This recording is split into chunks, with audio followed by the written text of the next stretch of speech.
Hi అండి. Hi మీ పేరు? ఈశ్వర్.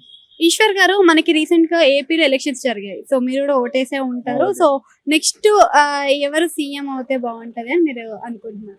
ఖచ్చితంగా చంద్రబాబు నాయుడు అయితే సీఎం అవ్వాలని కోరుకుంటున్నాం. అంటే ఇప్పుడు కూటమి అని అంటున్నారు. సో కూటమిలో రాకుండా సింగిల్ గా వస్తే అయిపోయేదే కదా, మరి గెలిచే అంత ఛాన్స్ ఉన్నప్పుడు. ఈ సింగిల్ గా రావడం వల్ల ఏంటంటే ఈ కొన్ని ఓట్లు అనేది మాకు ఇబ్బందికరంగా ఉన్నాయి. అంటే ఈ పవన్ కళ్యాణ్ కానీ వీళ్ళందరూ సపరేట్ గా పోటీ చేస్తుంటే ఓట్లు చీల్చడం వల్ల మాకున్న ఓట్లన్నీ ఇది అయిపోతుంది. కూటమి వల్ల ఏంటంటే ఇప్పుడు కూటమితో పాటు మనకి పైన పిఎం గారి సపోర్ట్ ఉంటుంది కాబట్టి అందుకని మనం కూటమిగా ఎన్డీఏ కూటమిగా రావడం జరుగుతుంది.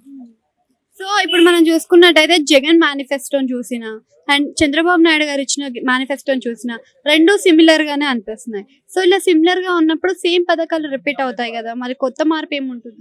కొత్త మార్పు మనకు వచ్చే కంపెనీల ద్వారా వచ్చిన తర్వాత మనకి జాబ్స్ వెలటీ కానీ మన నిరుద్యోగ భృతి కానీ వీళ్ళందరికీ మనం మంచి జరుగుతుందని బాబు గారు అన్ని ఆలోచించి ఆ పథకాలు ఉంచి మళ్ళీ కొత్త మేనిఫెస్టోని తయారు చేశారు.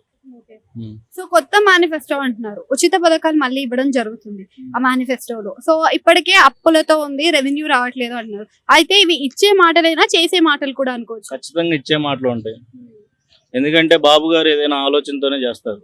ఇప్పుడు ఈ రోజు మన హైదరాబాద్ చూసాం, ఇంత మహానగరాన్ని ఎలా తీర్చిదిద్దారు, అలానే ఏపీని కూడా చేస్తారని మేము ఖచ్చితంగా అనుకుంటున్నాం. అంటే ఇప్పుడు జగన్ గారు కూడా మనకి సంక్షేమ పథకాలు ఇచ్చారు, మహిళలకు 0 వడ్డీ అని చెప్పేసి చేయూతలు అందించారు.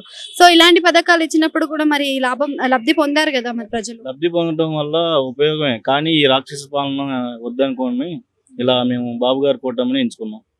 ఇప్పుడు పిఠాపురంలో చూసుకున్నట్టయితే మరి పవన్ కళ్యాణ్ గారు ఎంత మెజారిటీతో గెలిచే అవకాశాలు ఉన్నాయి అనుకోవచ్చు? అంటే అందరూ అనుకోవచ్చు ఎక్కువతోనే గెలవచ్చు అని. ఆడ వంగ గీత గారు కూడా సపోర్ట్ ఉంది కాబట్టి మహా అయితే 30,000 మెజారిటీతో గెలవచ్చు అని అనుకుంటున్నాం.